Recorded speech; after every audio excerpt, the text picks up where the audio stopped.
Hi friends, welcome to my channel. ಹೇಗಿದ್ದೀರಾ ಎಲ್ಲ? ನಾನು ಇವತ್ತು ನಿಮಗೆ ಒಂದು ಹೊಸ ಸಾಂಬಾರು ಹೇಗೆ ಮಾಡುವುದೆಂದು ತೋರಿಸಿಕೊಡುತ್ತೇನೆ. ಇದು ಬೂದು ಕುಂಬಳಕಾಯಿ.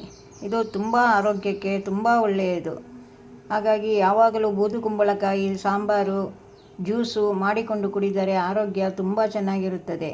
ಇವತ್ತು ನಾನು ನಿಮಗೆ ಮಸಾಲೆಯನ್ನು ಹುರಿದು ಹಾಕುವುದಿಲ್ಲ, ಹಸಿ ಮಸಾಲೆ ಹಾಕಿ ಸಾಂಬಾರು ಹೇಗೆ ಮಾಡುವುದೆಂದು ತೋರಿಸಿಕೊಡುತ್ತೇನೆ.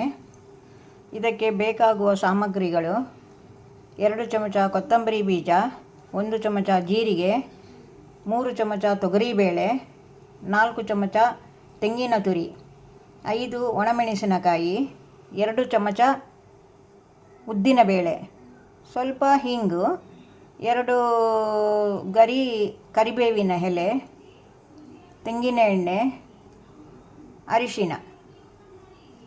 ಇಷ್ಟು ಸಾಮಗ್ರಿಗಳು ಬೇಕು. ಇದರ ಒಟ್ಟಿಗೆ ಉಪ್ಪು, ಹುಣಸೆಹಣ್ಣು ಸಹ ಬೇಕು. ಹಾಕುವಾಗ ತೋರಿಸುತ್ತೇನೆ.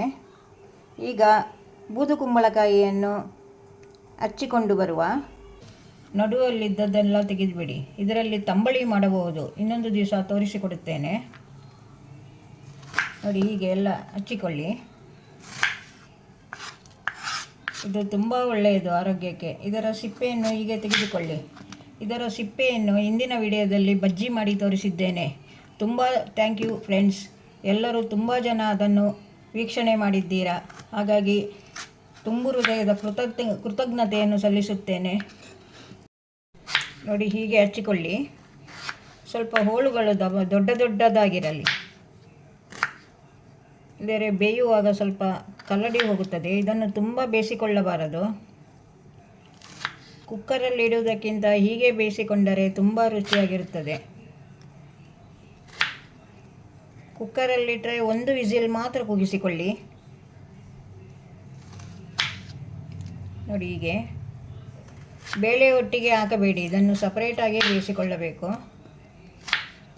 ನೋಡಿ, ಹೀಗೆ ನೋಡಿ, ಇಷ್ಟು ಹೋಳಾಯಿತು ನೋಡಿ. ಅದರಲ್ಲಿ ಈ ಸಿಪ್ಪೆಯನ್ನು ಬಿಸಾಡಬೇಡಿ. ಇದು ತುಂಬ ಒಳ್ಳೆಯದು ಆರೋಗ್ಯಕ್ಕೆ. ಸಿಪ್ಪೆದು ಬಜ್ಜಿ ಮಾಡಿ ತೋರಿಸಿದ್ದೇನಲ್ಲ, ಅದನ್ನು ಮಾಡಿಕೊಳ್ಳಿ. ತುಂಬ ಜನ ವೀಕ್ಷಣೆ ಮಾಡಿದ್ದೀರಾ. ತುಂಬ ಧನ್ಯವಾದಗಳು ಫ್ರೆಂಡ್ಸ್.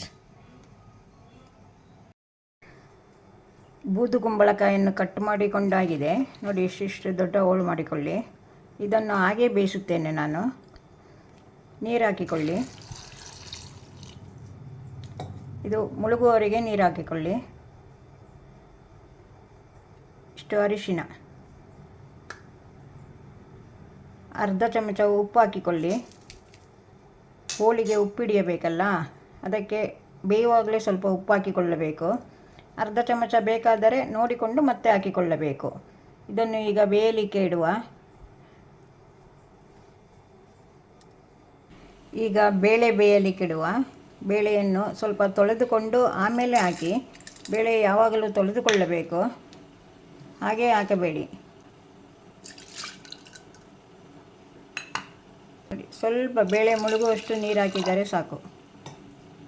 ಮತ್ತು ಅರಿಶಿನ,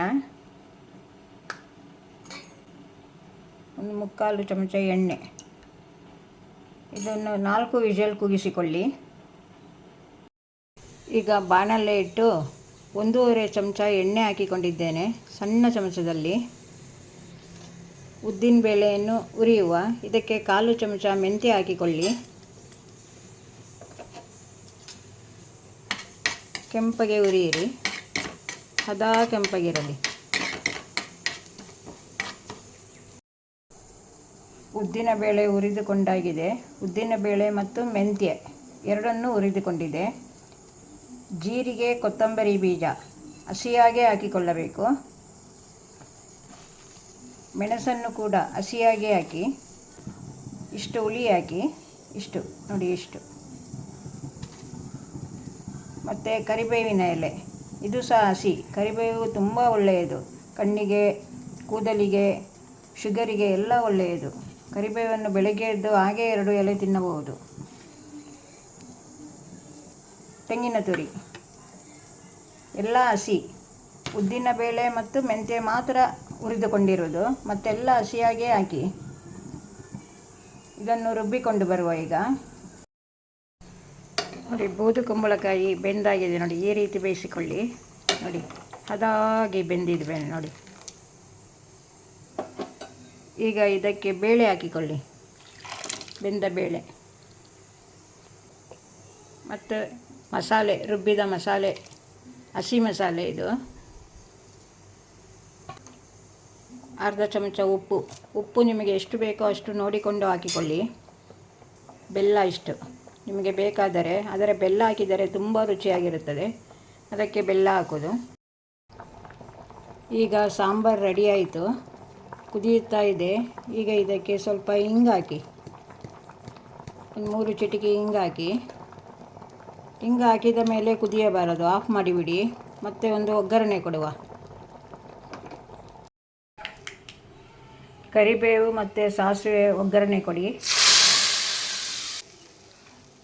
ನೋಡಿ ಬೂದು ಕುಂಬಳಕಾಯಿ ಸಾಂಬಾರು ತಯಾರಾಯಿತು. ಈಗ ನೀವು ಮಾಡಿಕೊಳ್ಳಿ.